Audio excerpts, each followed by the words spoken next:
محترم سامعین کرام، السلام علیکم ورحمۃ اللہ وبرکاتہ۔ صاحب تذکر الاولیاء نے لکھا ہے کہ ایک اللہ والے کے چند ارادت مند تھے۔ ایک پیر کے کئی مرید ہوتے ہیں اور ایک استاد کے کئی شاگرد ہوتے ہیں۔ تو یہ ایک فطرتی عمل ہے، نہ سب مرید ایک جیسے ہوتے ہیں اور نہ سب شاگرد ایک جیسے ہوتے ہیں۔ ایک کامل استاد اور ایک نگاہ بصیرت رکھنے والے پیر کی نگاہ میں تمام شاگرد اور مرید برابر ہوتے ہیں۔ جیسے باپ اپنی ساری اولاد کے لیے مہربان اور رحم دل ہوتا ہے، اسی طرح استاد اور پیر اپنے شاگردوں اور مریدوں کے لیے یکساں فیض رساں ہوتا ہے۔ وہ سب کو فیض دیتا ہے، مگر لینے والے کا اپنا اپنا ظرف ہوتا ہے۔ جس کی صلاحیت و قوت جس قدر ہوتی ہے وہ اتنا ہی فیض حاصل کر سکتا ہے۔ میں عرض کر رہا تھا کہ ایک اللہ والے کے چند مرید تھے۔ ان میں سے ایک مرید ایسا تھا جو سب مریدوں میں کامل تھا۔ دوسرے اس کے ساتھی مریدوں کے لیے یہ پریشانی کا باعث تھا کہ ہم میں سے یہ آگے نکل گیا ہے۔ مرشد پاک کی نگاہ میں یہ ہم سے زیادہ عزیز کیسے ہو گیا؟ مرشد باصفا اس کامل مرید کی عظمت پر حسد کرنے والوں سے خبردار تھا۔ ایک روز پیر نے ان حسد کرنے والوں کو اور اس مرید صادق کو اپنے ساتھ پاس بلایا اور تمام لوگوں کو ایک ایک مرغی اور چھری دے دی اور فرمایا، جاؤ اس مرغی کو وہاں جا کر ذبح کرو جہاں تجھے کوئی نہیں دیکھ رہا ہو۔ مرشد کا حکم سن کر سب مریدوں نے مرغی اور چھری لے لی اور ذبح کرنے کے لیے چلے گئے۔ کوئی اپنے گھر پہنچا اور اپنے کمرے میں جا کر دروازہ بند کیا اور مرغی ذبح کر لی۔ کسی نے دیوار کے پیچھے بیٹھ کر ارد گرد دیکھا، کوئی نہیں دیکھ رہا، مرغی ذبح کر لی۔ سب مرید مرغی ذبح کر کے واپس آ گئے، مگر وہ مرید جس کی قدر پیر کے نگاہ میں زیادہ تھی وہ مرغی ذبح کیے بغیر واپس لے آیا۔ سب مرید دیکھ کر اندر ہی اندر خوش ہوئے کہ ہم نے تو اپنے مرشد کی فرمانبرداری کرتے ہوئے مرغی کو ذبح کر ڈالا ہے، مگر یہ چہیتا مرید مرغی کو ذبح کیے بغیر واپس لے آیا ہے۔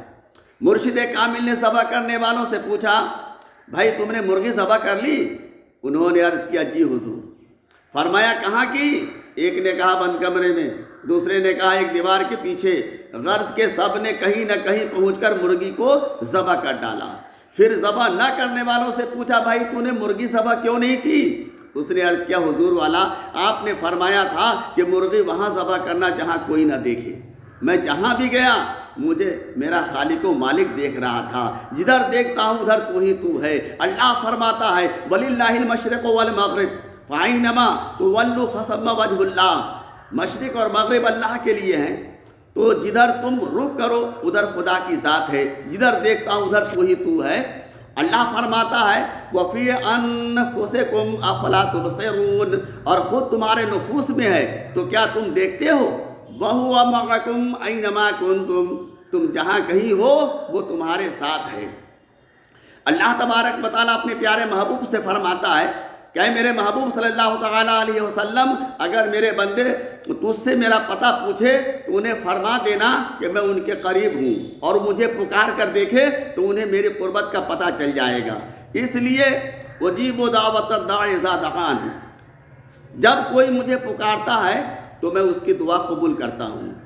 پھر انسان کو یقین ہو جاتا ہے کہ اللہ تبارک و تعالیٰ تو اس کے قریب ہی ہے، مگر بندہ ہی اس سے دوری اختیار کیے ہوئے ہیں۔ مالک حقیقی کی رحمت اپنے بندوں کو پکار پکار کر فرما رہی ہے کہ مجھ سے مانگو میں قبول کرتا ہوں۔ تیرے کرم سے اے بے نیاز کون سی شے ملی نہیں، تیرے کرم سے اے بے نیاز کون سی شے ملی نہیں، جھولی میری تنگ ہے تیرے یہاں کبھی نہیں۔ مانگنے والے کا دامن طلب ہی چھوٹا ہے، سوالی کا دامن ہی چھوٹا ہے، دینے والے کی دین بہت بڑی ہے۔ عطا کرنے والے عطا کرتا ہے، اور عطا کرنے والے کی عطا بہرے بے کراں ہے، جھولی میری تنگ ہے اس کے یہاں کبھی نہیں۔ سیدنا حضرت ابو ہریرہ رضی اللہ تعالیٰ عنہ سے روایت ہے کہ رسول اکرم تاجدار عرب و عجم نے فرمایا، اللہ تبارک و تعالیٰ کا ارشاد ہے، میں اپنے بندوں کے گمان کے پاس ہوں، وہ جیسا مجھ سے گمان رکھتا ہے میں ویسا ہی سلوک کرتا ہوں۔